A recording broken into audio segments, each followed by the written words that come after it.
lah. Menyuak sama-sama Tambo Minangkabau, bentuk hukum menurut adat.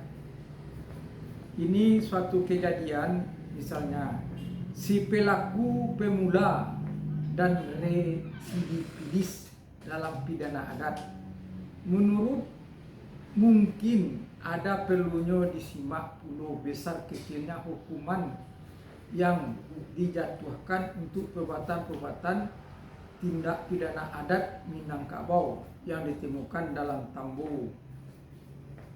Jika orang bayak mamaliang orang itu atau mamaliang arato mako dandonyo setahil sapaho limo ameh lima kupang sakupang sapiak ampe kundi, demikianlah dandonyo. Jikalau bukan orang bayak yang mamaliang itu, suruh camati ulah orang yang dimaliangnya itu, dan dipaswangnya orang yang mencuri itu 7 hari, mako dandonyo 10 ameh tangah 3 ameh 5 kupang 5 busuk 5 pihak sakupang sapiak ampe undi, demikianlah dandonyo. Janganlah gampang saja mengambil pengertian dari kalimat-kalimat Tambo. Demikian patut diperingatkan kepada mereka yang berminat membaca dan mempelajari Tambo Minangkabau. Apalagi jika melakukan pendekatan dengan bakal sikap a priori atau sarkastis atau a priori atau sarkastis. Peringatan ini memang perlu dikemukakan lagi setelah adanya sebuah tulisan di salah satu pimpinan daerah yang dulu yang secara begitu saja telah membuat kesimpulan bahwa apa yang termuat dalam Tambo Minangkabau adalah sebuah nonsen atau nol besar karena tiadanya dukungan data ilmiah baik menyangkut tahun peristiwa ataupun suatu rujukan. Katanya mendekati Tambo Minangkabau yang ditulis seperti seyogianya lebih dahulu menempatkan diri pembaca pada situasi ketika Tambo itu ditulis atau disusun. Selain harus pula menyadari bahwa definisi ilmiah dengan menyadarkan pada tercantumnya data peristiwa dan rujukan permasalahan yang dibahas. Hanyalah pemahaman yang sempit karena adalah sesuatu yang pasti bahwa para penulis pemula pun sama sekali tidak ada menemukan dan rujukan dari literatur sebelumnya, disebabkan belum adanya literatur dimaksud. Sepanjang menyangkut saat peristiwa yang disabui dapat dilakukan penelitian dari hal-hal yang dikemukakan di dalamnya, walaupun bukan tak disadari terbaurnya hal-hal yang bersifat asosiatif sesuai dengan perkembangan pikir masa itu. Yang menurut ukuran kini adalah suatu yang mustahil. Dengan demikian sebuah Tambo seperti ini sebenarnya dapat dikaji secara ilmiah dan diilmiahkan dengan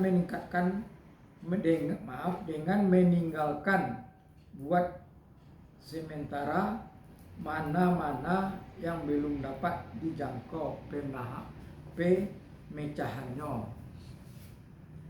Yang jale si maksud dari perbuatan urang bayak dalam konteks kalimat Tambo itu pastilah bukan urang bayak-bayak, karena urang baik-baik hanya suatu sebutan atau gelar ditujukan kepada warga masyarakat yang perilakunya dapat dijadikan tauladan bagi warga lainnya. Demikian dimaksud dengan urang bayak yang melakukan maliang tersebut haruslah kepada mereka yang selama ini dipandang baik karena belum pernah tertangkap atau diketahui melakukan perbuatan tindak pidana. atau yang merugikan masyarakat, seperti halnya pemahaman dari adanya seseorang masa kini mengantongi surat keterangan berkelakuan baik dari kepolisian yang selalu saja dipandang sebagai sampai saat surat keterangan itu dikeluarkan. Dalam ilmu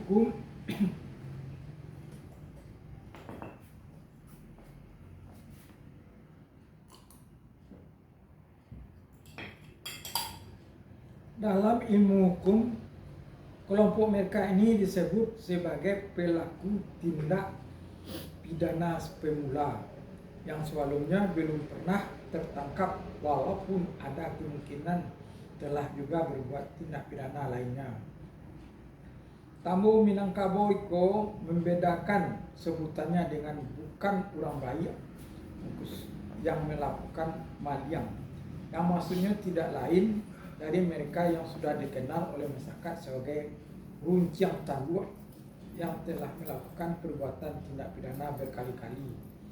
Ilmu hukum modern menyebut kelompok ini dengan residivis, yakni orang-orang selain sudah dikenal berulang kali melakukan tindak pidana, juga malah sudah berulang kali dijatuhkan hukuman.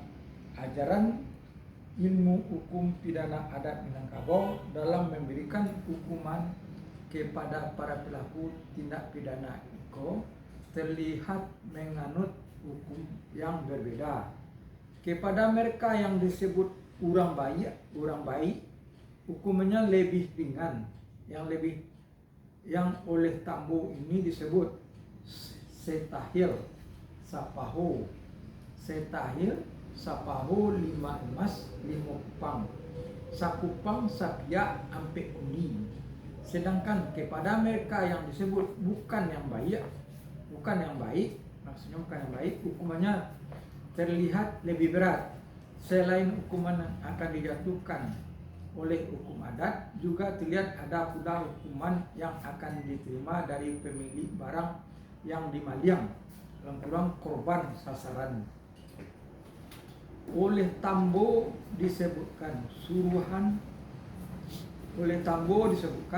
suruh cemati oleh orang yang dimaliang dan dipasung selama 7 hari.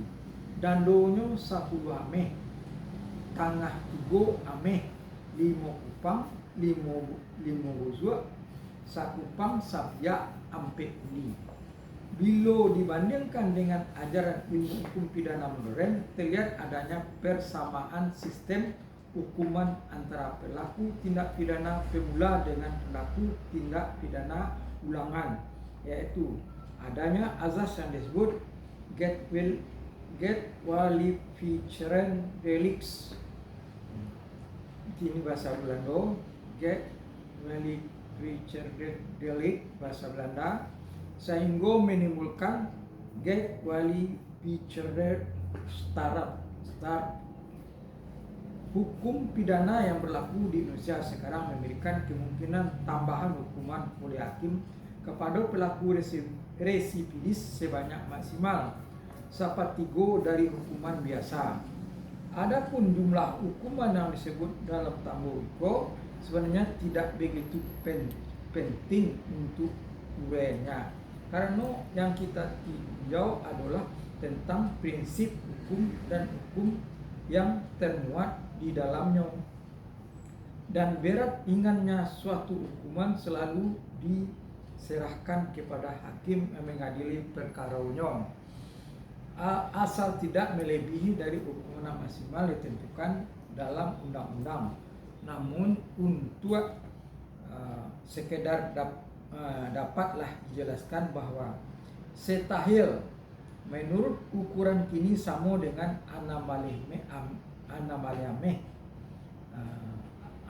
Tambo 1/2 kini sama, maksudnya setahil sama dengan anamaliyameh atau 2,5 gram emas 24 karat.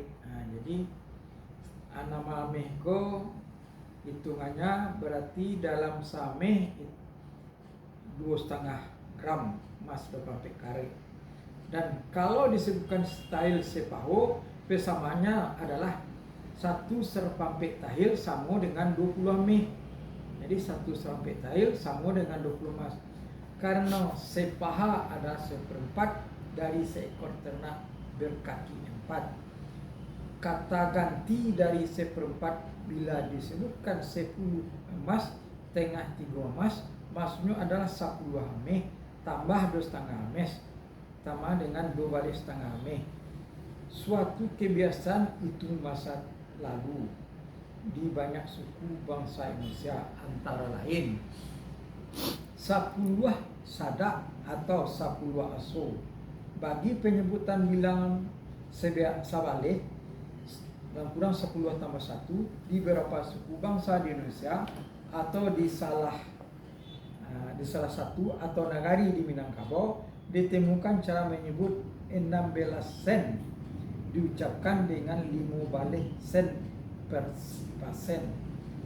Kupang adalah nama hitungan untuk saprampe ame, sama dengan anak bunci, sama dengan ampe kundi. Kundi adalah nama sejenis buah yang berbiji keras yang pernah dijadikan ukuran berat, sebagaimana halnya buncis yang masih ditemukan di usaha ini di kalangan pedagang emas.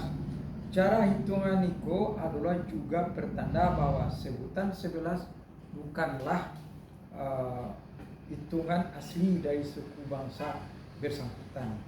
Kemudian Tambo menyebutkan hukuman bagi yang maliang kabau atau yang berkaki 4, yaitu selain membayar denda juga ada keharusan memulangkan kabau yang dicuri atau dimaliang atau seharga kerbau bersangkutan kalau dihargai dengan uang atau putih. Pada hematnya menganut azas ganti rugi pada korban sebagaimana dianut dalam KUHP dan baru terlihat semenjak 1980 sebagai satu kesatuan sistem hukum dan peradilan di Indonesia.